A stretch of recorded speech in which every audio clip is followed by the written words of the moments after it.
Hi friends, அஸ்ஸலாமு அலைக்கும். நம்ம இன்றைக்கி வீடியோவில் என்ன பார்க்க போகிறோன்னா, அருமையான வடை எப்படி ஈஸியாகவும் செம்ம டேஸ்ட்டாகவும் வீட்லேயே செய்ய போகிறோம் அப்படிங்கிறத தான் ஃப்ரெண்ட்ஸ் பார்க்க போகிறோம்.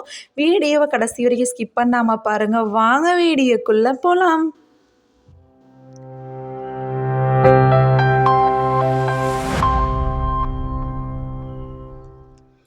நம்ம வீட்டில் பலவு சோறு ஆக்கிட்டா பேலன்ஸ் மிஞ்சி போயிடுச்சு அப்படின்னா அதை தூக்கி போட்டுறாதீங்க ஃப்ரெண்ட்ஸ். இந்த மாதிரி நல்லா பிசைஞ்சு விட்டு ஓவர் நைட் அப்படியே விட்டுருங்க. ஃப்ரிட்ஜில் மட்டும் வச்சிடாதீங்க.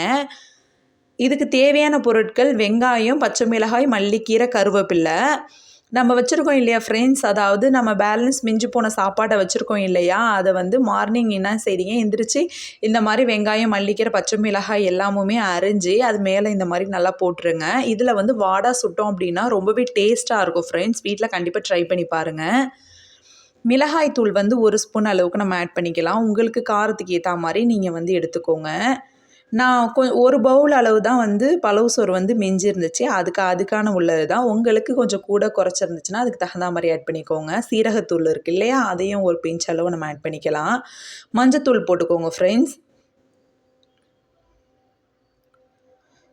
பெருஞ்சீரகம் இருக்குது இல்லையா ஃப்ரெண்ட்ஸ், பெருஞ்சீரகம் 2 ஸ்பூன் அளவு போட்டுக்கோங்க. அதாவது 1.5 ஸ்பூன் அளவு போட்டுக்கோங்க. பெருஞ்சீரகம் தான் ரொம்பவே டேஸ்ட் கொடுக்கும். தேவையான அளவு உப்பு ஆட் பண்ணிக்கோங்க.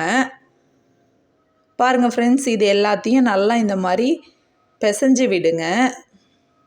ரவா இருக்கு இல்லையா ஃப்ரெண்ட்ஸ், அது உங்களுக்கு தேவையான அளவு ரவா ஆட் பண்ணிக்கோங்க. நான் ஒரு பவுல் செய்கிறனால தான் அதுக்கு தகுந்த மாதிரி தான் நான் எடுத்திருக்கேன். உங்களுக்கு சோறு எவ்வளோ இருக்கோ அதுக்கு தகுந்த மாதிரி நீங்கள் ஆட் பண்ணிக்கோங்க.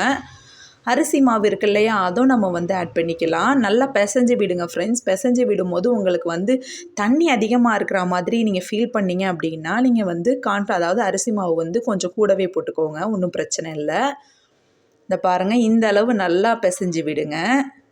தூக்கி போடக்கூடிய சாப்பாட்டில் இந்த மாதிரி நீங்கள் செஞ்சு சாப்பிட்டீங்கன்னா ரொம்பவே டேஸ்ட்டாக இருக்கும். ஃப்ரிட்ஜில் வச்சிட்டிங்க அப்படின்னா இந்த பதம் வரவே வராது. இந்த பாருங்கள் ஃப்ரெண்ட்ஸ், நல்லா பிசையும் போதே அது எப்படி இருக்குன்னு பாருங்கள். பாருங்கள் ஃப்ரெண்ட்ஸ், இந்த அளவு நல்லா இந்த மாதிரி இதாகிடணும். கையில் ஒட்டாத அளவு இந்த மாதிரி ஆயிடுச்சு அப்படின்னா வாடா ரொம்பவே டேஸ்ட்டாக இருக்கும். வச்சுருக்க பச்சை மிளகாயை நம்ம ஆட் பண்ணியிருக்கலாம். பச்சை மிளகாய் லாஸ்ட்டாக தான் ஃப்ரெண்ட்ஸ் ஆட் பண்ணணும். மல்லிக்கீரை, வெங்காயம் இதெல்லாம் தான் ஃபஸ்ட்டே நம்ம ஆட் பண்ணிடணும். பச்சை மிளகாய் லாஸ்ட்டாக தான் நம்ம ஆட் பண்ணணும். ஏன்னா அது காரம்லாம் ரொம்பவே இறங்கிடும். அதனால் பாருங்கள் ஃப்ரெண்ட்ஸ், இந்த மாதிரி நல்லா வடைக்கு தட்டுற மாதிரி தட்டி இந்த மாதிரி ஹோல் போட்டு நல்லா எண்ணெயை சூடானதுக்கப்புறம் அதில் நம்ம போட்டு பொரிச்சு எடுத்தோன்னா வாடா ரொம்பவே சூப்பராக இருக்கும். பலவு சோத்தில் மட்டும் வாடா செய்யணும்னு கிடையாது ஃப்ரெண்ட்ஸ். நம்ம வீட்டில் இருக்கக்கூடிய பிரியாணி மிச்சப்பட்டாலும் சரி, இல்லை நார்மல் சாதம் எதுவும் ரைஸ் மிச்சப்பட்டாலும் சரி, அதில் கூட நம்ம இந்த மாதிரி வாடா செஞ்சு சாப்பிட்டோன்னா ரொம்பவே டேஸ்ட்டாக இருக்கும்.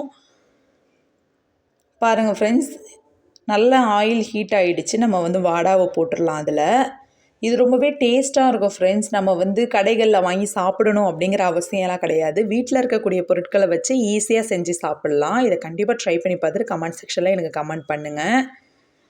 பாருங்கள் ஃப்ரெண்ட்ஸ், நம்ம வாடா பொரிச்சு எடுத்துகிட்டு வந்தாச்சு. வாடா எப்படி இருக்குது பாருங்கள்.